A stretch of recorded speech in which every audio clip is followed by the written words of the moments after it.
Every age crowns the timid lie, yet bows before the audacity of one who dares to declare himself king. Look around. The marketplace is filled with those who shuffle their feet, apologizing for existing, waiting for permission to speak, as if the world were some tribunal of gods. But the gods are dead, and in their absence men still tremble before phantoms of judgment. Do you not see? The crown is not given, it is seized. The world kneels not before talent, nor before truth, but before the mask of certainty. He who acts as if he belongs above others is already obeyed. He who hesitates condemns himself to the dust of invisibility. To walk among men without the fire of audacity is to walk like prey among predators, hoping the claws will not notice. And yet the tragedy of your life is not that others are stronger, but that you betray yourself with meekness. You strangle your own power in the name of humility.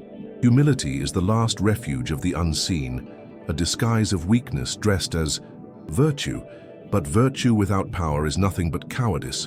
Now tell me, does it not burn within you? The memory of every moment when some lesser soul, unworthy of the stage, leapt ahead of you because he dared while you doubted. Do you not feel the sting of your own hesitation, sharper than any enemy's blade? Understand this. Men are not conquered by superiority of essence, but by superiority of appearance. It is the mask that rules, not the hidden face. Machiavelli whispered this truth in the Ear of Princes. Men judge more by the eye than by the hand, more by what is projected than by what is possessed. Do you grasp the cruelty of this? Reality itself bends to illusion, and so the world will never investigate the truth of your being. It will bow to the image you carve. This is not arrogance, it is the first law of power. Command yourself to radiate certainty. Speak as if obedience were natural. Walk as if the earth itself were laid for your stride. For if you do not, others will. And every day you remain silent. Someone else wears the crown that could have been yours. You wait for certainty before you act, but certainty never arrives. Life does not grant you a certificate declaring you worthy. It does not hand you the permission to dominate. You must walk into the storm without a shield, and only then will the storm learn your name. The timid man says, "I am not ready," while the audacious man says, "The world is not ready, but I will strike anyway." And history crowns the latter. Think of it. How many of your defeats were born not from weakness but from hesitation? The opportunity was there, trembling before you like prey waiting for your teeth, and you let it escape because you doubted. That hesitation is the true poison of existence. To hesitate is to die before you are killed, to submit before you are challenged. The secret is this: superiority is not something you wait to feel, it is something you choose to display. Act as if you are already crowned, and the world will bend its knees to the fiction until the fiction hardens into reality. Do not confuse this with arrogance. The arrogant man shouts, desperate for acknowledgement, bleeding for recognition. But the truly superior man speaks little, moves with silence, carries an indifference so magnetic that others lean toward him without knowing why. His presence declares, "I am the measure, I am the standard. Others must rise to me, never the reverse." To embody this presence is to stop chasing approval and instead become the axis around which the weak revolve. And here lies the paradox. The less you try, the more they strive. Show need and you lower your value. Radiate calm superiority and you create demand. They will hunger for your attention, crave your validation, tremble under your gaze. This is the Machiavellian trick, the mask so skillfully worn that it ceases to be mask and becomes flesh. And once it fuses with your being, you will no longer walk as prey. You will stride as the predator, indifferent to the noise of the herd. The herd always mistakes noise for strength, boasting for authority. But true superiority is colder, quieter, untouchable. It does not wrestle for scraps. It does not descend to prove itself. It stands apart, demanding others climb upward. This is the secret of distance, of the noble air. If you let them too close, they will see the cracks in your armor, and the illusion weakens. That is why every true ruler surrounds himself with mystery, visible enough to inspire awe, untouchable enough to preserve fear. To be admired, you must never be fully known. A man too accessible becomes ordinary. A man shrouded in distance becomes a legend. And do not be deceived. The world does not want intimacy with its rulers. It wants spectacle, it wants myth, it wants to bow before a shadow it cannot pierce. Give them the shadow and they will kneel. Think of how the weak react in the presence of composure. When chaos erupts, the common man flails, stammers, reveals his trembling soul. But when one remains calm, face of marble, eyes steady, voice unshaken, the crowd instinctively crowns him as master. This is the alchemy of presence. Panic dissolves before calmness, desperation surrenders to indifference. You need not even speak. Your silence will echo louder than their screams. And when you finally choose to speak, every word will weigh like iron, not because of its content, but because of the aura that precedes it. This is why the mask of superiority must never slip. Once the illusion cracks, you are no longer untouchable. But if you hold it, if you fuse mask with flesh, you cease to perform and begin to embody. And when you embody superiority, the world itself conspires to protect your legend, whispering your strength, exaggerating your powers, building the myth that makes you larger than life. Respect is not enough. Respect without fear is fragile. Dissolving the moment betrayal becomes convenient. History is littered with leaders who were praised, admired, even loved, until the dagger struck from behind. Respect invites admiration, but only fear creates hesitation. And hesitation is the invisible wall that protects you. Machiavelli knew this. If you cannot be both loved and feared, it is safer to be feared. Not with vulgar threats, not with violence shouted into the air, but with the quiet dread of the unknown. Let them wonder what you are capable of. Let them hesitate before crossing you. That hesitation is worth more than armies, more than laws, for it roots itself in the marrow of men. The respected leader may be betrayed in daylight. The feared leader lingers in the shadows of their conscience. How then do you create this aura of untouchability? First, by becoming unpredictable. The predictable man is a corpse already mapped, a game already solved. But the one who shifts, who hides his hand, who reacts not always as expected, forces caution. Men fear what they cannot measure. Second, by mastering composure under attack. Anyone can look strong when the sun shines, but true power is revealed when the storm breaks. If insulted, do not flinch.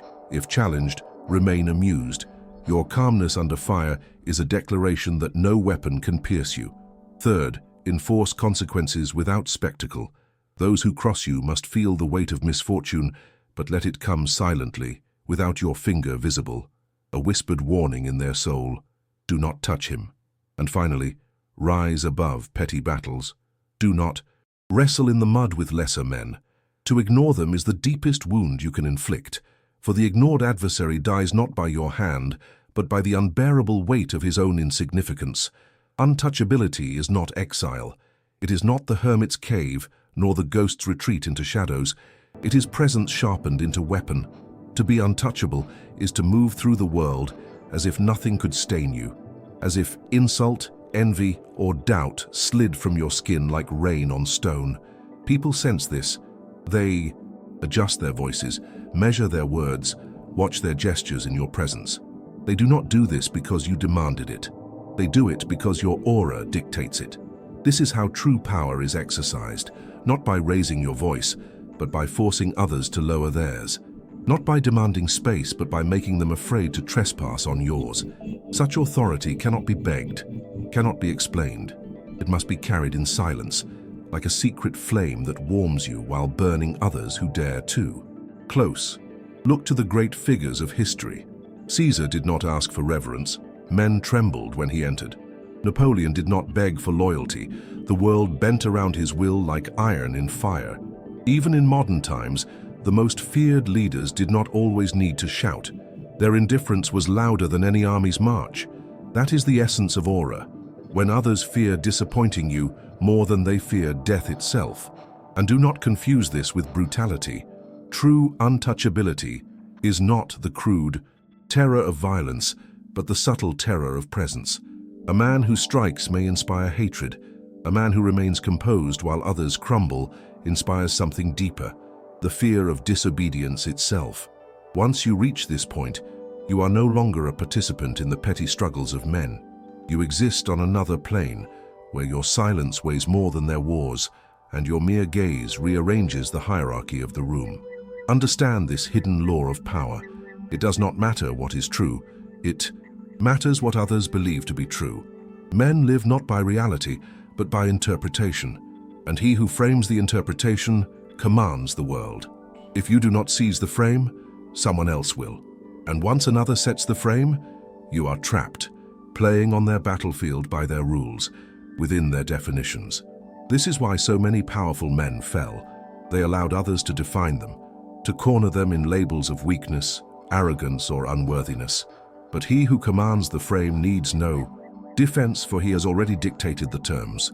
Reality itself bends under the weight of conviction. He who defines first wins before the battle begins. How do you command the frame? First, by defining yourself before others can. Speak with the boldness of inevitability. Do not wait for titles, recognition, or validation. These are crumbs for slaves. Declare yourself the measure, and the world will scramble to conform. Second, control interpretation, not facts. Facts are weak, malleable, forgotten. Meaning endures. If you fail, call it strategy. If you are struck, call it initiation. If you lose, call it sacrifice. Men do not hunger for truth. They hunger for certainty. Give them certainty, and they will feed on your words as on divine law. Third, never compete within another man's frame. To defend is to admit his premise. Do not stoop to answer accusations. Redefine them until the accuser looks like a fool. The moment you laugh, dismiss, or twist, you announce, "I am not bound by your world. I create my own." In that instant, power shifts, and you cease to be a participant. You become the architect of reality. Project inevitability, and the world ceases to resist you.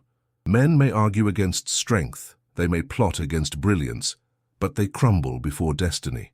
When you carry yourself as if your rise were already written in the fabric of time, as if your triumph were not a question of if, but of when, people surrender to the illusion. They stop asking, "Will he succeed?" and begin whispering, "When will he succeed?" That shift is everything.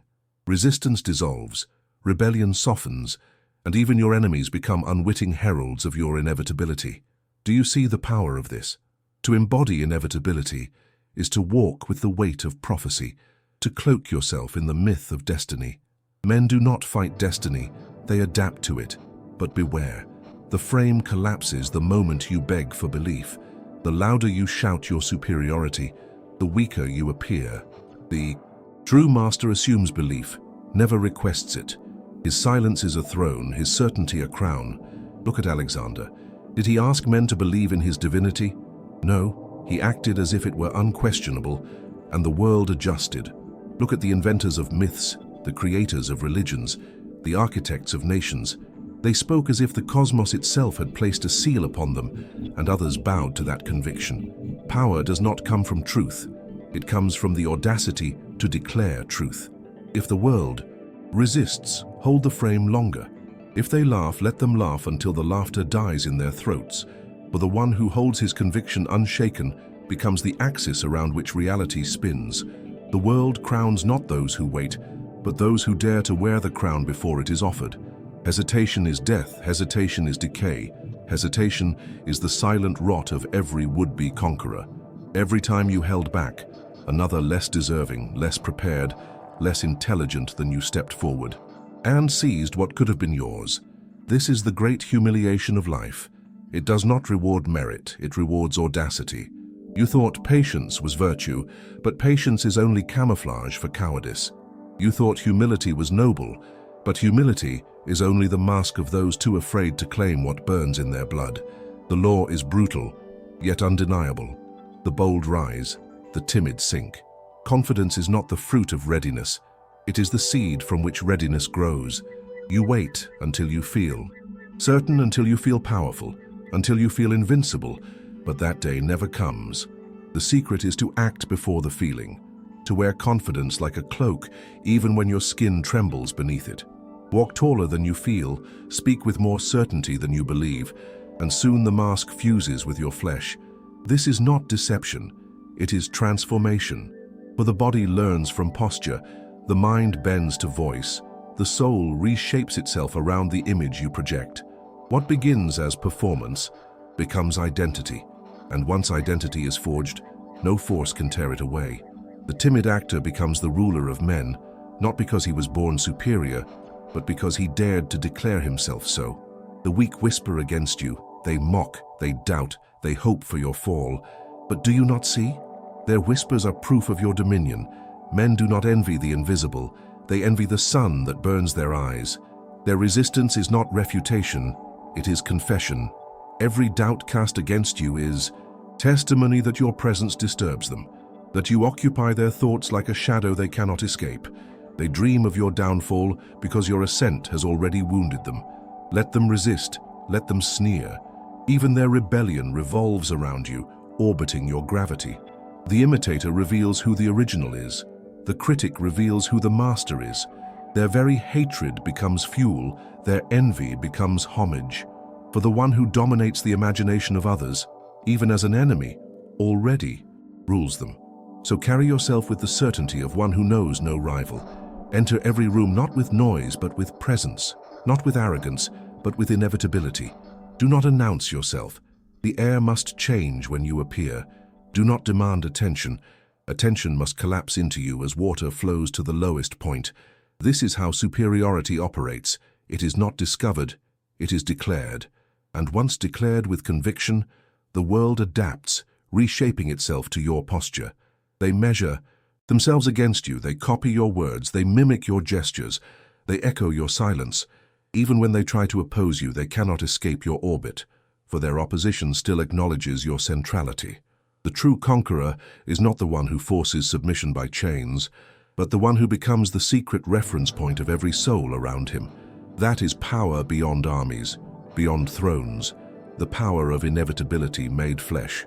At first it is a mask, yes, a fragile performance, a trembling imitation of the conqueror you wish to be. But hold the mask long enough, and it ceases to be disguise. It grows into your skin, hardens into bone, seeps into marrow. Soon the mask is no longer worn. It is you.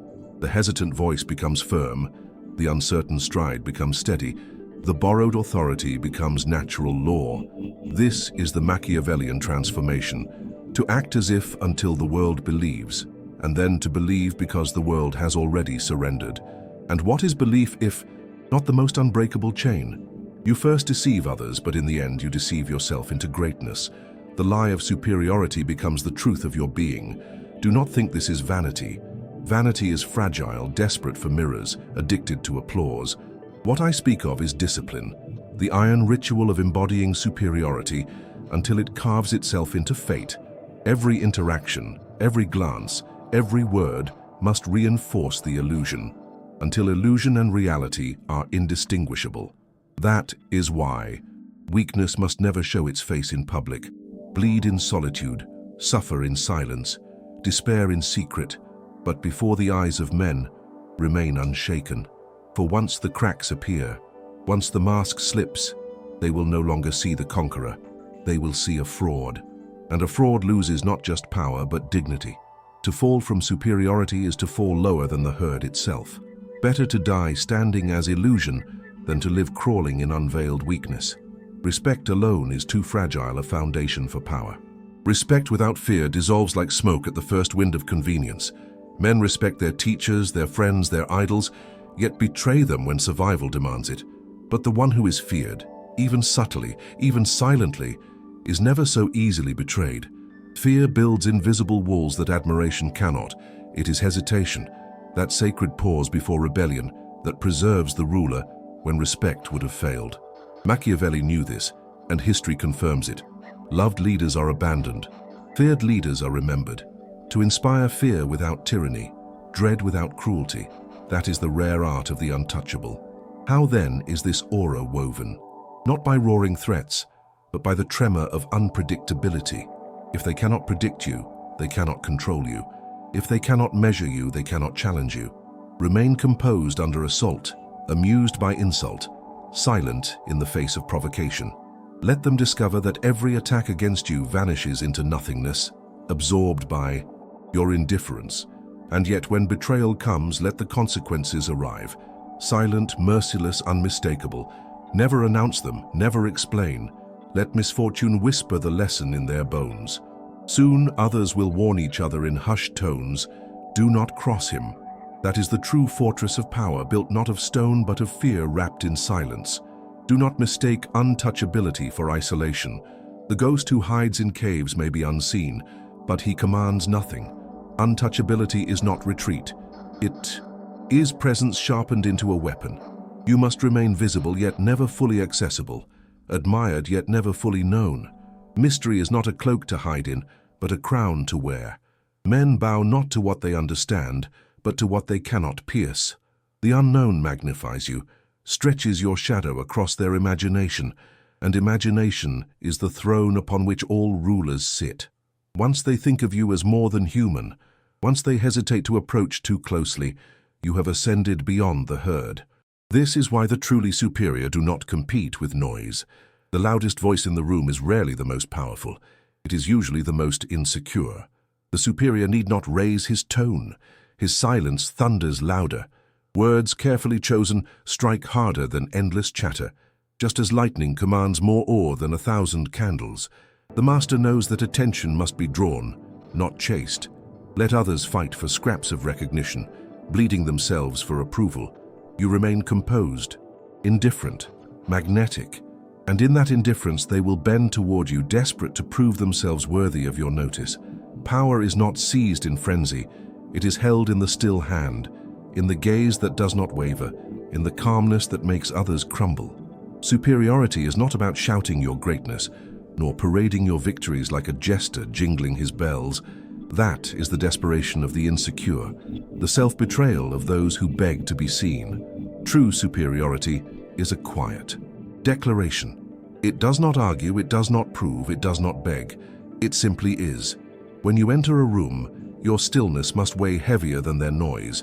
Your indifference must radiate as a challenge they cannot ignore. The less you chase, the more they follow. The less you need, the more they crave your approval. This is the paradox of presence. Scarcity creates demand. Silence creates curiosity. Mystery creates devotion. The one who embodies these truths commands without effort, rules without proclamation. But beware, the illusion of superiority is fragile, and once cracked it collapses swiftly. If today you project composure and tomorrow you reveal weakness, men will seize upon the contradiction like wolves on blood. They will not remember your strength, they will remember the crack. The aura must be constant, unbroken, mercilessly consistent. Even when the storm rages within, your exterior must remain marble, untouchable. Master your emotions, master your silence, master the frame of reality itself. Do not let others define you. Define yourself with every breath, every gesture. For the world does not care if you are truly the best. It only cares if you act like it. And the one who acts like it long enough ceases to act. He becomes. Respect may win applause, but applause fades with the next spectacle. To endure, you must inspire more than admiration. You must inspire a hesitation that borders on dread. The herd respects the strong, but it also tests them, mocks them, betrays them when the tide shifts. Fear, however, erects boundaries they do not dare cross. Even a subtle fear, an unspoken recognition that you are not to be trifled with, creates a distance that protects you. They may love another, they may admire another, but they will hesitate before offending you. And that hesitation is the most precious armor a man of power can wear. To weave this aura, you must embody unpredictability. Do not let them map your reactions, for predictability is weakness, a script they can exploit. Keep them guessing. Smile where anger was expected. Remain silent where defense was demanded. Laugh when they believed you would rage. Uncertainty makes them cautious, and caution is submission. Couple this with composure under attack. Anyone can appear strong when unchallenged. The true sovereign reveals himself when under fire. Remain calm, indifferent, even amused as the storm breaks against you. The moment they realize nothing can shake you, they will whisper of your untouchability. And let every betrayal meet its quiet consequence, not with spectacle but with inevitability. Soon the rumor will spread. Those who cross you vanish, stumble, collapse. No one will know how, but all will know why. Never lower yourself to petty battles. The moment you stoop to wrestle in the mud with lesser men, you crown them with the honor of being your equals. Do not give them this dignity. To ignore them is the deepest cut, the wound that festers in silence. The dog barking at the lion does not harm the lion. The lion is harmed only when he condescends to bark back. Let your indifference be the blade that slices deeper than retaliation.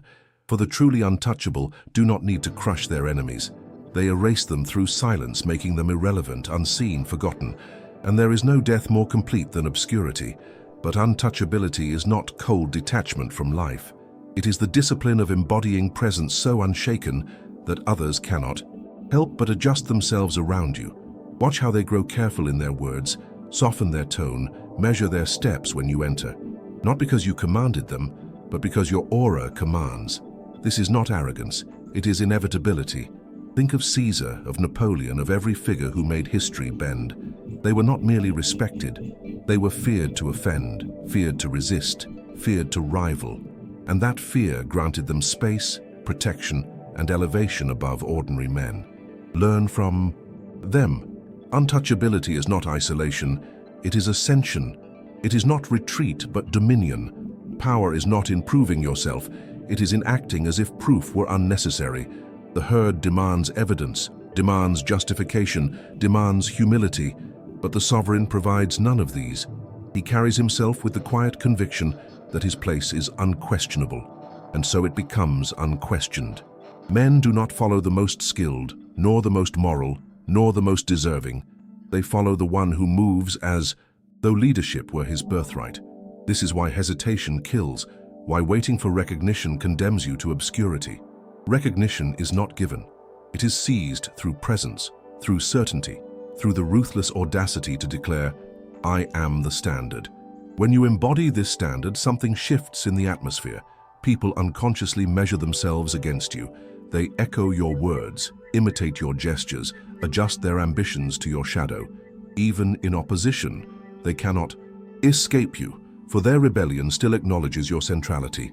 You become the reference point of their victories and their defeats, the silent axis around which their lives revolve. And here lies the irony. They will never confess it, never say aloud, "You are my measure," yet their actions reveal it. Their envy, their imitation, their resistance, all testify that you have become the benchmark.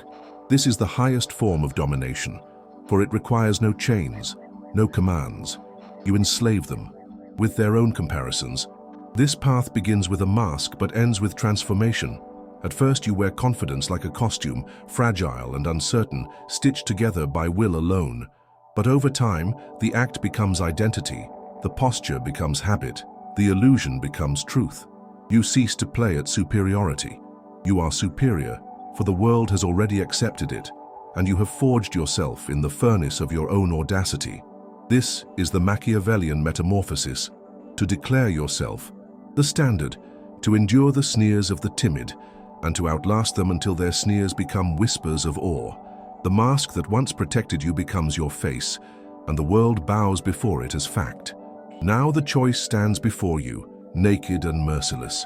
Will you return to your smallness, to the humility that hides weakness, to the hesitation that buries power? Or will you claim the crown without waiting for its offer? Act as if you are the best, and the world will bend to that declaration. Walk as if no one is above you, and soon no one will dare to be. This is not arrogance, it is destiny written by your own hand. Legends are not born, they are carved by those who refuse to wait for recognition. So step forward, seize it, become untouchable. And as your first act of superiority, do not remain passive. Claim this truth now. Align with it. Spread it. Make it echo. For once you wear the crown in your mind, the world has no choice but to place it upon your head.